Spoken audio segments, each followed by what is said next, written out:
projeto Tons de Cora e os seus desdobramentos. Alunos da Rede Pública de Ensino de Cruzeiro dos Peixotos participam de uma oficina sobre mídia impressa. E no mês em que se comemora o Dia das Comunicações, vamos rever uma entrevista com um comunicador que deixou seu nome marcado na história do segmento na cidade. Mais história, memória e cultura de nossa cidade. Não saia daí, o Uberlândia de ontem sempre está só começando.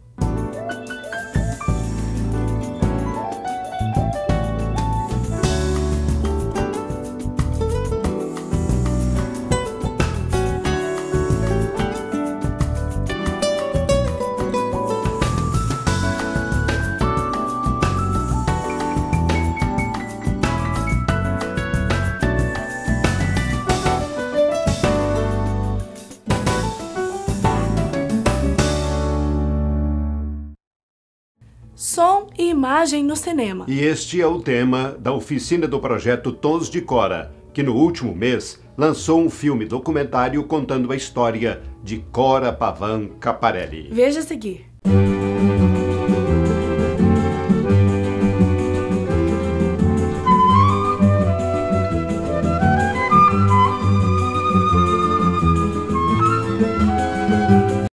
Essa oficina foi pensada no conceito do como foi introduzido o som no cinema. Então é a técnica. Partimos da técnica para chegar na estética. Então, elementos importantes da fase do primeiro cinema, do porquê a música no primeiro cinema, quais as fases dessa música do primeiro cinema.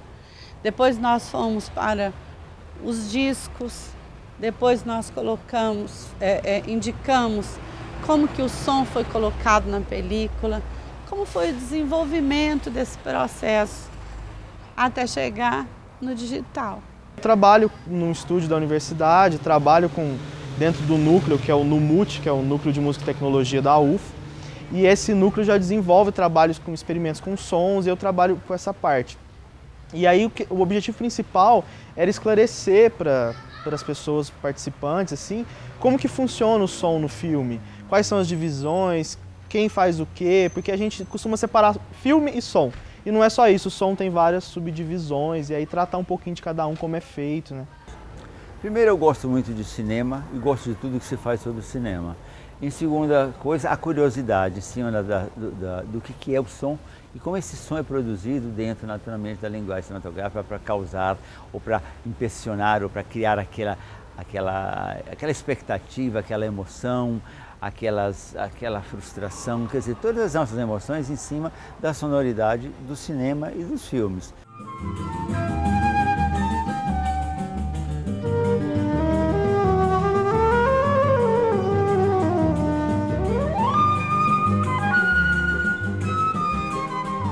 Eu sinto que tem uma certa carência por parte das produções menores de ter um som de qualidade. E o som é 50% do filme, sabe?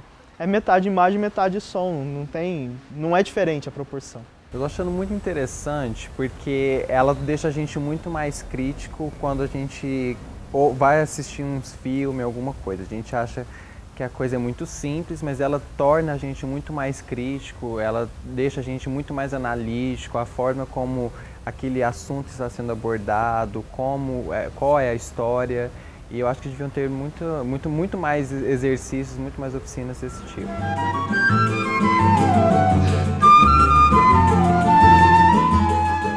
A gente não tem muitas empresas e muitos grupos grandes, ou quando existem são poucos em grandes centros e muito caros.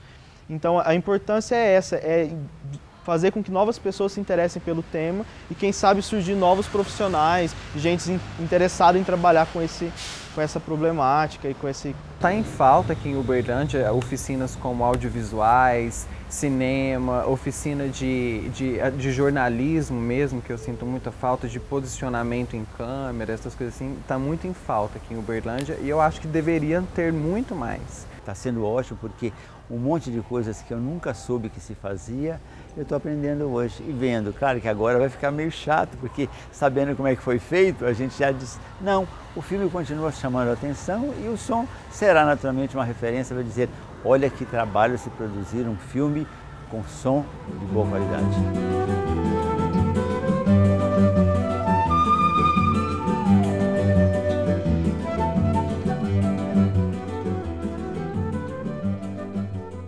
O universo da mídia impressa para alunos da rede pública de ensino da cidade e distrito. Uma oficina que ampliou o universo de possibilidades de comunicação para os estudantes. Confira.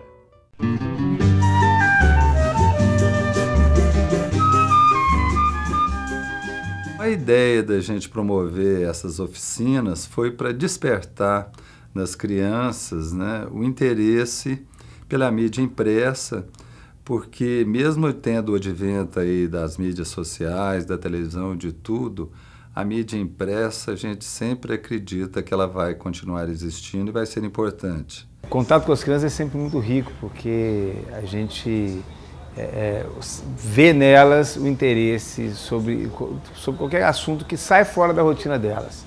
É claro que tem sempre aquele aluno ali que está aproveitando porque não está dentro da sala de aula, mas ali a gente percebe que as crianças têm interesse, muito interesse, desde que sejam realmente estimuladas para isso. Então, o contato é sempre muito bom, a oportunidade de falar com elas, de vivenciar um pouco, por mais que seja rápido, a realidade delas lá na localidade. Nós também pensamos num público um pouco mais adulto, né? E aí então a opção pela escola estadual aqui do São Jorge, né, que é uma escola com alunos já um pouquinho mais maduros, né, e que estudam à noite. Então, é uma experiência que nós estamos compartilhando com dois públicos diferentes e por mais que a gente tenta ensinar, a gente tem aprendido muito com eles.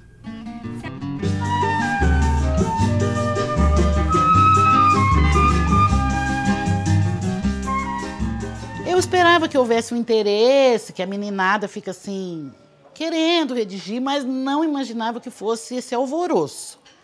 Porque, na verdade, eles ficaram muito mais animados do que eu esperava. Eles se animaram com fazer a entrevista, aí eles ficam perguntando quando é que vai ter mais, quando é que vai ter mais. E o jornal tem 4 páginas e por eles a gente já tinha escrito umas 10 páginas, né? E eu tenho que ficar segurando, não, só tem este conteúdo, só tem 4 páginas, e eles querem escrever mais porque eles querem entrevistar mais. E eles ficaram encantados com a máquina fotográfica, eles ficaram encantados com a câmera de vídeo, e eles estão encantados com a redação, o que é, assim, mais interessante que eu acho.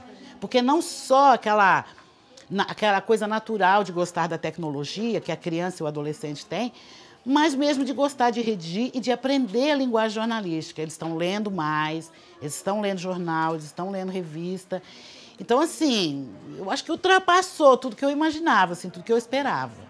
Já nós escreveu no papel tudo que elas falou, aí nós saiu, entrevistou a Preta, nós entrevistou a Marlene Rezende, aí ficou contando história de assombração e batizado. Gostei muito de ficar trabalhando com a Dolores e sair da escola um pouquinho e escrever os negócios ali, ajudar meus colegas a digitar. Eu também sou professor, né? Além de jornalista e coordenador de jornal, sou professor.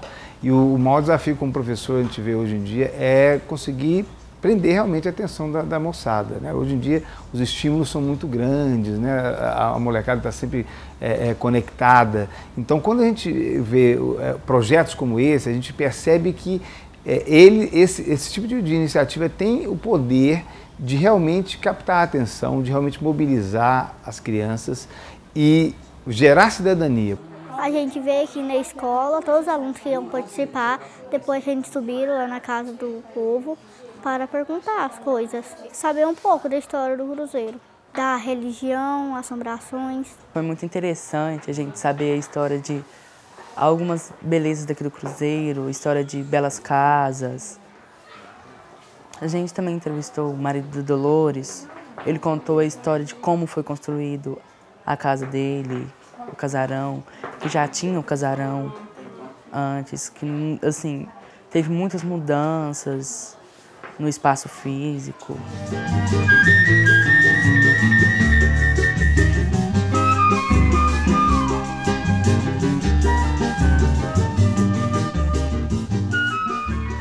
E a gente escolheu então o Cruzeiro dos Peixotos Por dois motivos, né? Primeiro, porque é um distrito e é sempre bom a gente aproximar dos distritos, ainda mais de um distrito assim tão bucólico, tão encantador quanto Cruzeiro, né? E também porque a gente tem um sonho, né? Quando a gente leva uma ideia. Eu tenho um sonho de que o Cruzeiro possa despertar por essa oficina e amanhã dar continuidade no seu próprio jornal, né? Porque lá tem muitas peculiaridades e muitas histórias para contar e muitas reivindicações para compartilhar. Na rede pública, né, seja municipal, estadual, a dificuldade já é grande nos grandes centros, né? Então, o que já é mais próximo, os professores têm mais interesse em atuar porque é mais perto. Isso, quando vai para o distrito, né, que tem uma distância maior desses grandes centros, a dificuldade ainda é maior. Então, eu acho que é muito legal quando esse tipo de iniciativa, focando principalmente essas crianças que têm menos acesso. Já tem uns 5 jornalistas por aqui, sabe? Assim, querendo ser jornalista de jornal, outro quer ser jornalista de televisão, a coisa já está meio delineada. E segundo, que eles têm muita vontade de manter o jornal. Mas a discussão agora passa pela questão do recurso para a gráfica, para fazer o jornal. Então, a ideia que surgiu dentro da escola é da gente fazer o jornalismo digital, da gente partir para um blog, de abrir um blog na escola com essa experiência que os meninos estão adquirindo, de ir para a rua, fazer as entrevistas, trazer, digitar o material, redigir e pôr no blog. E é um blog da escola, mantido pela escola, com a ajuda do professor de informática, com a ajuda do professor de história, e que eles mesmos vão alimentar esse blog com essas notícias.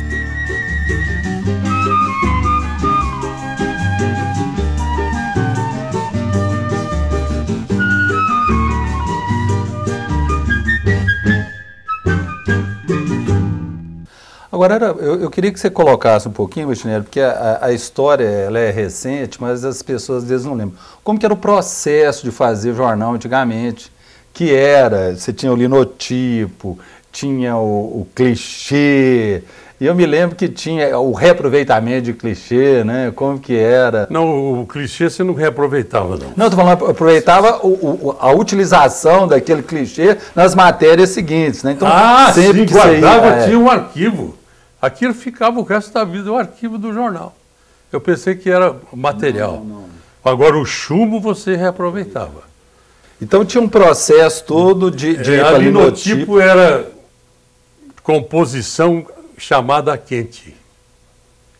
Você batia as teclas, caíam as letras e depois você levantava uma alavanca e aquelas letras eram jogadas para o chumbo e fundia. Saía a letra do jeito que você queria. 3 colunas, 6 colunas, 1 coluna, entendeu? E isso era feito manual toda hora, toda hora. A gente tinha que trabalhar 6 horas naquilo, saía... E a chapa era um peso? A chapa pesava 65 quilos. E você fazia diagramação e a paginação com aquele chumbo. Então, matéria tal. Berlândia faz hoje 100 anos. Aí o camarada ia lá na caixa, já com a medida certinha de quantas colunas, fazia o título. Aí vinha o outro, paginava, pôr naquele chumbo. E a revisão, quem que fazia? A revisão tinha 2 revisoras, muito boas por sinal. Você lembra que o jornal tinha pouquíssimos erros, né?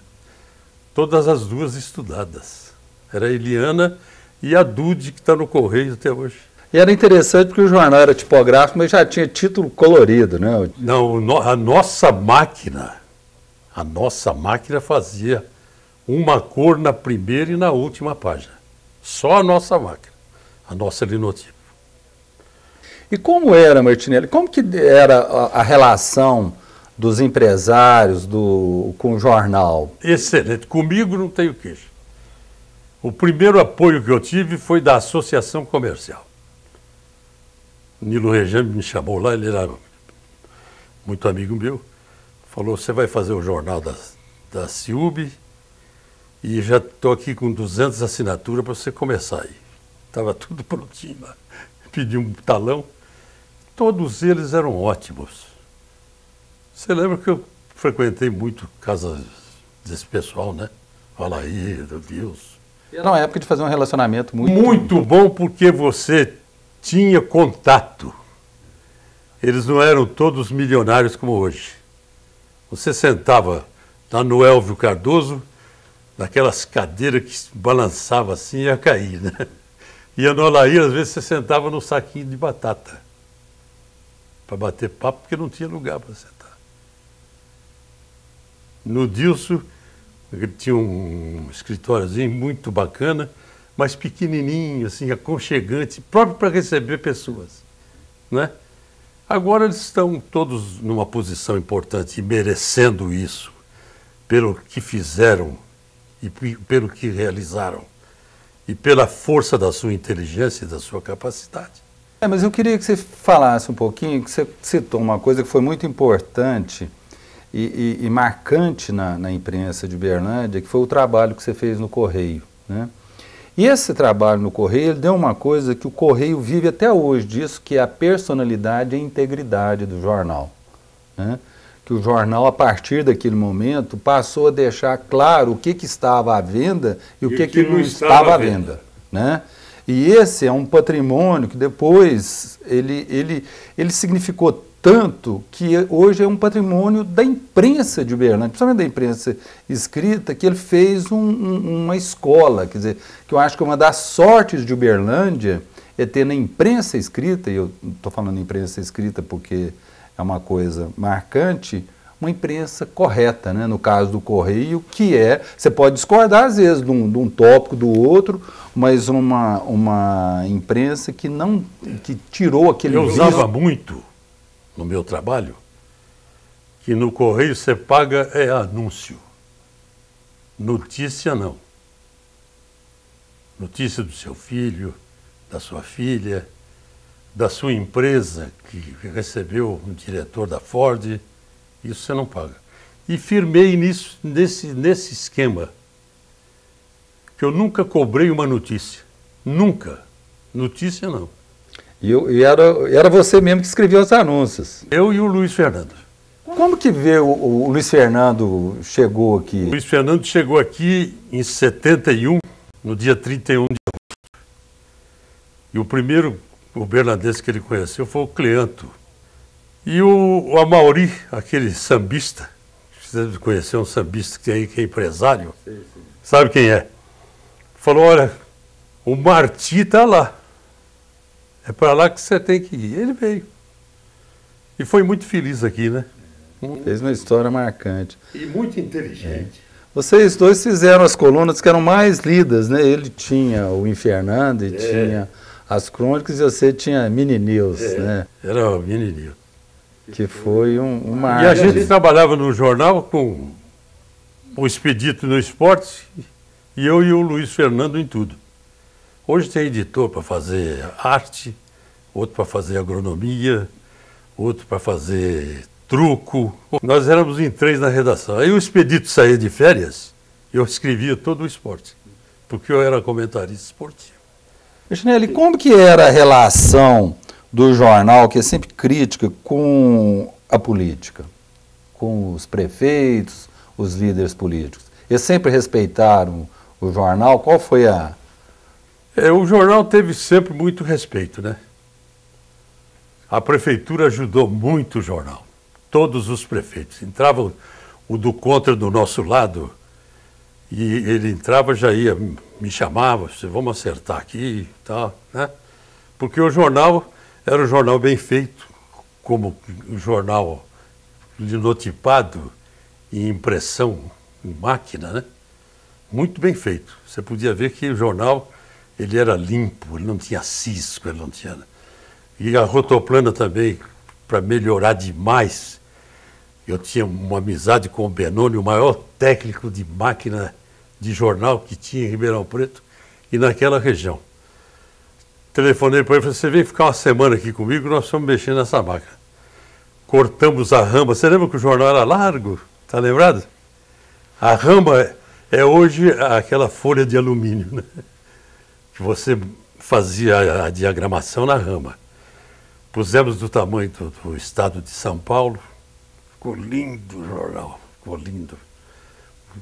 E economizamos mais de 30% de papel, que diminuiu a medida, e o jornal ficou aquela beleza que você lembra, né? Mas, Guilherme, quais as recordações assim, marcantes que você tem da sua época, tanto de rádio quanto de jornal? O que assim, se fosse para lembrar, você relembraria com saudade ou com orgulho?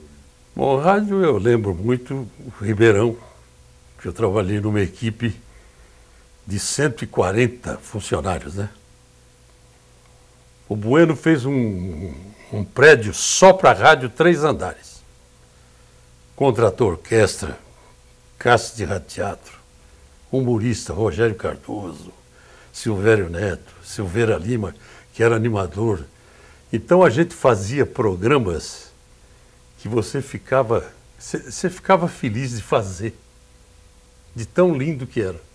Você vê que o elenco da rádio era tão bom que a Lintas, que tinha Gessi Lever, com uma agência de publicidade, não sei se você viu falar, a Lintas, Rodolfo Lima Martsen, que tinha como mídias o Walter Clark e o Boni, passou a gravar todos os programas da Lever em Ribeirão Preto. E quem ia buscar os programas era o Boni e o Walter Clark. Tinham 22 anos de idade cada um. Então, o cast de rádio teatro, você não podia acreditar. Essa Terezinha, do Luiz Fernando, era uma das principais atrizes. Cantava, ela tinha um programa que chamava Pezinho de Fada, recebia mais de 1000 cartas por semana. O programa da Balas Rintintim. Aquela que e tinha o desfecho do programa que chamava Boa Tarde a Mulher, no auditório. E lá tinha o sapato lá, levava as moças punha o sapato, ganhava o sapato, era interessante. Coisa tão pura e tão linda que você não esquece. E do jornal? No jornal eram as brigas que a gente tinha lá em Ribeirão Preto, com o pessoal do Botafogo e do Comercial. Era quente. A gente brigava muito. Porque a gente tinha associação dos cronistas e locutores esportivos, que eu sou um dos fundadores, e nós éramos unidos demais, e os donos do jornal também não davam palpite em nada. Botafogo fala, do Comercial fala, e a gente mandava a castanha mesmo, sabe? Era um jornalismo forte. E hoje nós ficamos por aqui. No próximo programa, continuamos a exibir uma série de matérias em comemoração ao 9º ano de produção do Uberlândia de Ontem Sempre. Envie as suas sugestões de reprise para o e-mail close@close.com.br e acompanhe o programa pelo site uberlandiadeontemmsempre.com.br. E até o próximo programa. Se Deus quiser.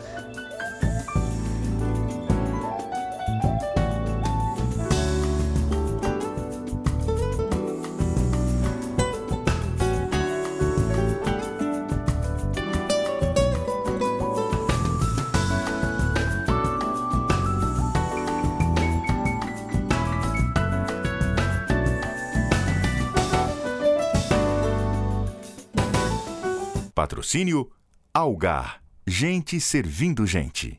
Incentivo. Lei Estadual de Incentivo à Cultura de Minas Gerais.